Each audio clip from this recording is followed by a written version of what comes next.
विधानसभेच्या निवडणुका नजीकच्या काळात आल्यात आणि या निवडणुका जिंकण्याच्या दृष्टीनं भारतीय जनता पार्टीनं संपूर्ण तयारी केली आहे आणि आमचे सर्व कार्यकर्ते ताकदीनं या निवडणुकीमध्ये उतरून पुन्हा राज्यामध्ये NDAची सत्ता आणण्याची तयारी आमच्या संपूर्ण कार्यकर्त्यांनी केली आहे। प्रदेशाचं अधिवेशन झालं, जिल्ह्याचं अधिवेशन झालं, तालुका स्तरावरचे अधिवेशनं झालेत आणि भारतीय जनता पार्टीनं बूथपर्यंतची संपूर्ण यंत्रणा ही निवडणुकीच्या कामामध्ये आणलेली आहे आणि ही यंत्रणा कार्यान्वित ठेवण्यासाठी भारतीय जनता पार्टीनं वेगवेगळ्या स्तरावर समित्याची नियुक्ती केलेली आहे आणि त्यासाठी एक राज्याची विधानसभा निवडणूक 2024ची एक व्यवस्थापन समिती भारतीय जनता पार्टीनं गठीत केलेली आहे। या समितीमध्ये मी अध्यक्ष म्हणून आहेत, सहसंयोजक दिलीप कांबळे, प्रदेश उपाध्यक्ष अनुसूचित जाती जमातीचे जे आहेत ते आमचे सहयोगी आहेत, दुसरे अशोक नेते राष्ट्रीय महामंत्री आहेत अनुसूचित जाती जमातीचे, तिसरे आमचे सहकारी सहसंयोजक श्रीकांत भारतीय विधान परिषदेचे सदस्य आहेत।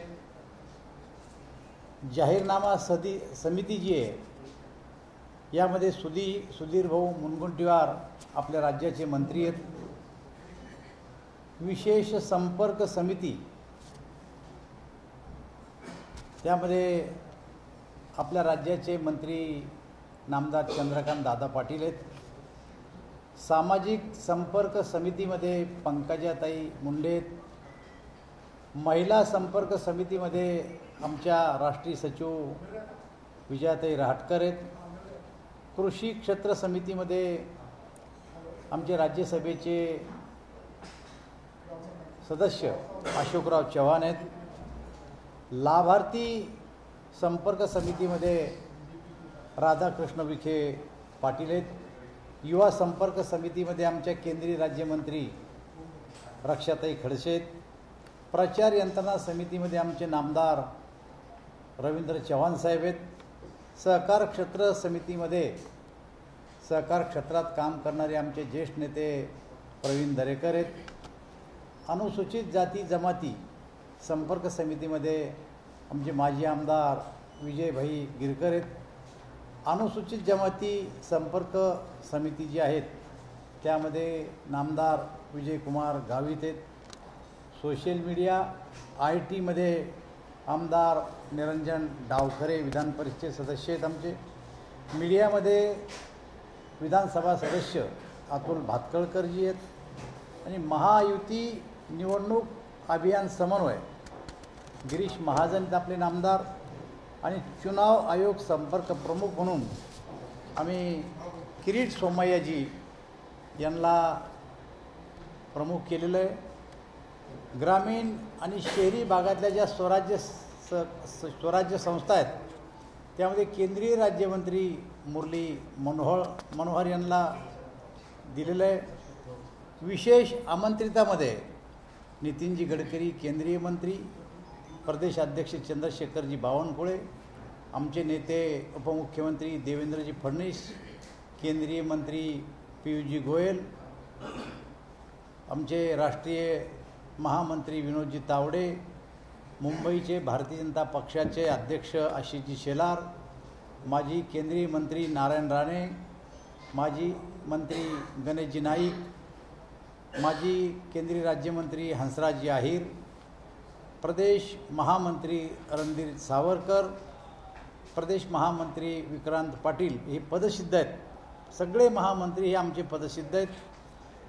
श्रीमती माधवीताई नाईक प्रदेश महामंत्री, विजय चौधरी प्रदेश महामंत्री, आणि संजय केनेकर प्रदेश महामंत्री हे पदसिद्ध सदस्य आहेत.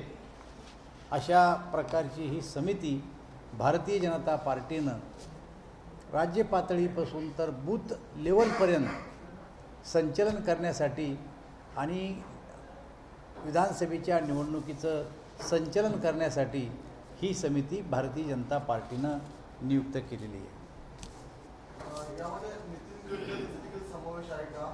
त्यांना काही जबाबदारी देण्यात येणार आहे का? की नितीन गडकरींचा पण जबाबदारी दिली जाणार आता नितीन गडकरी हे भारतीय जनता पक्षाचे नेते, ज्येष्ठ नेते, राज्याचे अध्यक्ष राहिलेत, राष्ट्रीय अध्यक्ष राहिलेत आणि या ज्येष्ठ नेत्यांना जे आम्ही विशेष आमंत्रित असतात अशा आत्ता या समितीमध्ये विशेष आमंत्रित त्यामध्ये देवेंद्रजी फडणवीस, चंद्रशेखर बावनकुळे, पीयूजी गोयल, विनोदजी तावडे हे सुद्धा त्या समितीमध्ये आहेत. दादा आज आपण बघतोय आजच्या राहुल गांधी आणि प्रणिती शिंदेच्या लग्नाच्या अफवा एकंदरीत आज पसरल्या आहेत किंवा कशा प्रकारच्या बातम्या आहेत.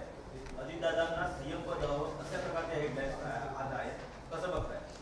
मला असं वाटतं कोण कोणाशी काय लग्न करणारे त्या लोकांनाच विचारलं पाहिजे. त्यांचा निर्णय आम्ही कसे करणार?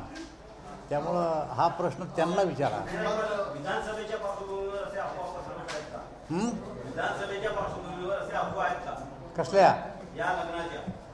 अरे मी काय म्हणतो, आता मी कधी त्यांना भेटलो बी नाही आणि त्यांना भेटलेलं पाहिलंही नाही, फक्त पिक्चर पाहिलं मी एक. त्याच्या पलीकडं मला काही माहीत नाही. या प्रश्नाचं उत्तर माझ्याकडे नाही. तयारी सुरू आहे. महाविकास आघाडी दावा करते की राज्यामध्ये सगळ्यात जास्त जागा ज्या आहेत त्या आपल्या येथील आमचं सरकार आहे. भाजपचा काय अंदाज आहे? मी स्पष्टपणानं सांगितलं की भारतीय जनता पार्टीनं NDA सह सर्व मित्रपक्षासोबत निवडणुकीची व्यूहरचना केलेली आहे. आमचे घटक दल आणि आम्ही एकत्र या निवडणुका लढणारे, ताकदीनं लढणारे आणि पुन्हा भारतीय जनता पार्टी आणि आमच्या मित्रपक्षाचं सरकार या राज्यामध्ये आणणार. अशी चर्चा आहे की अजित पवार जे आहे ते बाहेरून मैत्रीपूर्ण लढतील. ही पण एक आमच्या घटक पक्षामध्ये आणि भारतीय जनता पार्टीमध्ये कोणीही कुठंही जे तुम्ही म्हणतात की मित्रत्वाची लढत करील अशी सुतरामसुद्धा शक्यता नाही. सर, काल गृहमंत्री अमित शहा यांच्यासोबत बैठक जी आहे ती सगळ्या प्रमुख नेत्यांची झाली.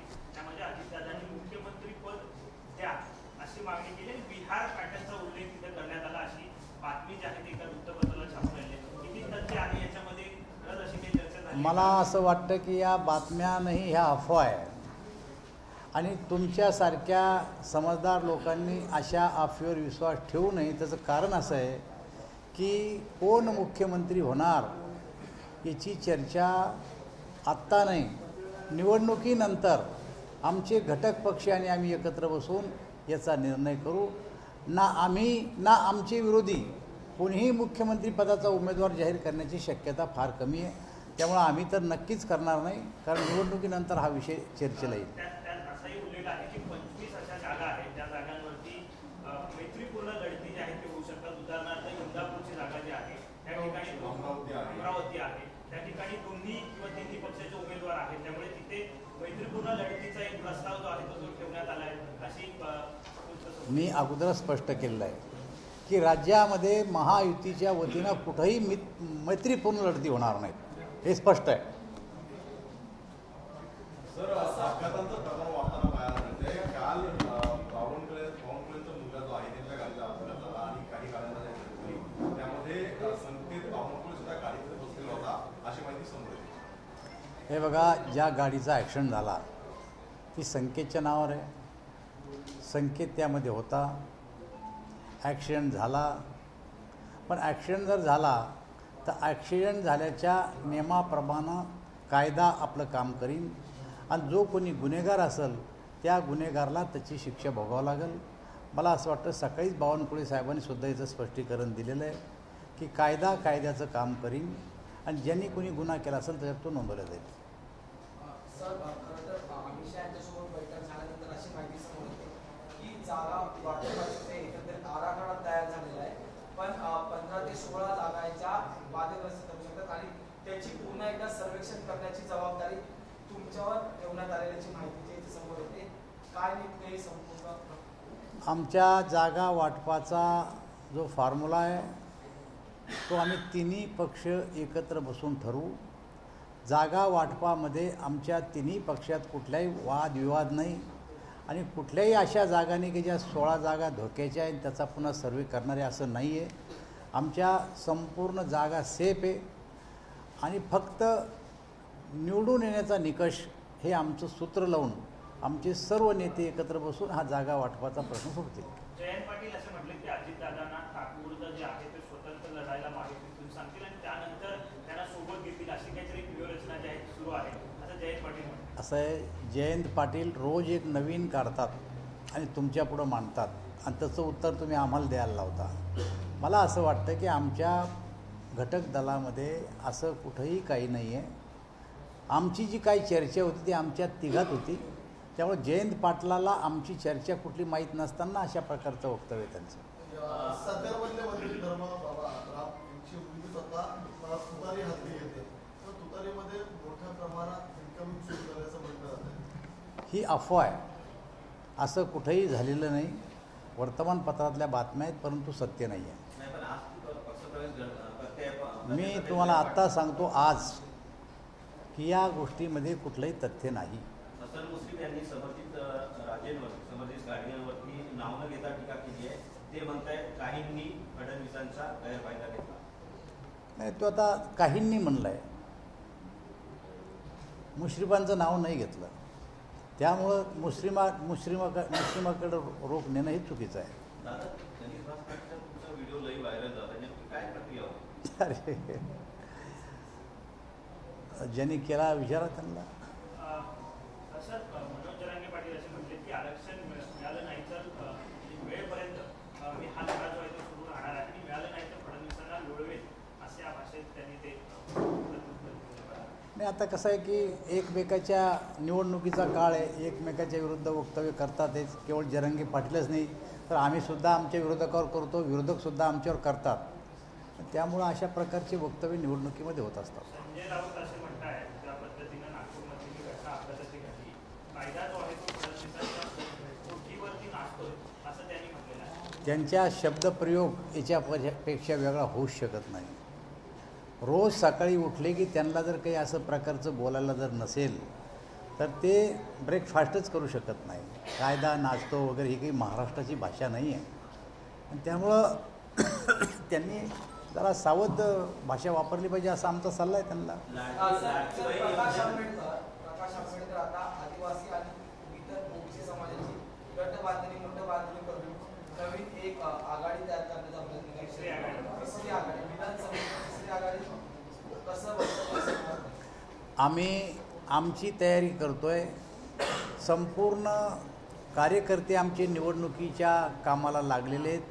त्यामुळं राज्यामध्ये तिसरी आघाडी, चौथी आघाडी ज्या ज्या काही आघाड्या तयार होतील त्यांना तोंड देण्यासाठी आमचा पक्ष समर्थ आहे, सक्षम आहे आणि त्यामुळं आम्ही आमच्या कामावर लक्ष केंद्रित केलेलं आहे. तुम्हाला लोकसभा निवडणुकीमध्ये फटका बसला एकंदरीत जागेच्या अनुसार. जरांगे या आगामी विधानसभा निवडणुकीच्या दृष्टिकोनातून किती आव्हानात्मक वाटते तुम्हाला? नाही, मला असं वाटतं की आमच्यापुढं आव्हान वगैरे काही नाही आहे. परंतु प्रत्येक गोष्ट आम्ही हलक्यात घेत नाही. त्यामुळे निवडणूक जिंकण्याच्या दृष्टीनं आमचे कार्यकर्ते सक्षम आहेत आणि या लोकसभेत जरी आम्हाला मतं कमी पडली असतील किंवा जागा कमी आल्या असतील त्याची पुनरावृत्ती विधानसभेत नक्कीच होणार. मी आपल्याला सांगितलं की आमच्यापुढं आव्हान नाही मानत आम्ही त्याला. आज जरंगीचं आव्हान आहे, काल काँग्रेसचं होतं, परवा राष्ट्रवादीचं होतं. राजकीय पक्षापुढं जे जे प्रश्न असतील त्याला तर आम्हाला सोडवण्याची क्षमता आमच्या कार्यकर्त्यात आहे. जरंगीचंच नाही म्हणणार. तुम्ही जरंगीवर जो काय काँग्रेस नाही आमच्या समोर, काय राष्ट्रवादी नाही आहे, काय शिवसेना नाही आहे. त्यामुळं आम्ही आमच्या कामावर विश्वास ठेवून येणाऱ्या निवडणुका जिंकण्याची कोशिश करतो. मला असं वाटतं आता भरपूर झालेत प्रश्न. लास्ट प्रश्न आता. शेवटचा प्रश्न. शिंदेची जी आहे ती लाडकी बहीण योजना घेऊन परत आलेली आहे. कुठेतरी वेगवेगळ्या यंत्रणा पाहायला मिळतात. कुठंही वेगळ्या यंत्रणा नाही. कार्यकर्ते जे काही पोस्टर बॅनर छापतात तर ते त्यांच्या लेवलला छापतात. परंतु सरकारी जी छपाई आहे किंवा सरकारने जी घोषणा केली आहे ती मुख्यमंत्री लाडकी बहिणा हीच योजना आहे पण स्थानिक कार्यकर्ते काही ठिकाणी आपल्या उत्साहात आपल्या नेत्याचं बॅनर लावता, याचा अर्थ आमच्यामध्ये फूट आहे असं नाही आहे. सर, काल वर्षभर या संदर्भातल्या योजनांचे बॅनरद्वारे झाले मुख्यमंत्र्यांच्या निवासस्थानी, पण अजित पवारांचे फोटो तिथे कमी पाहिलं मिळालेच नाही. कशाचे बॅनर लावलेत? सगळ्या योजनांचे निकष लावले. असं नाही आहे. जेव्हा पक्षाचा कार्यक्रम असतो तेव्हा पक्षाचे लागतात, आणि जेव्हा कधी सरकारी कार्यक्रम असतात तेव्हा तिघांचे असतात. चला, धन्यवाद. एबीपी माझा, उघडा डोळे बघा नीट.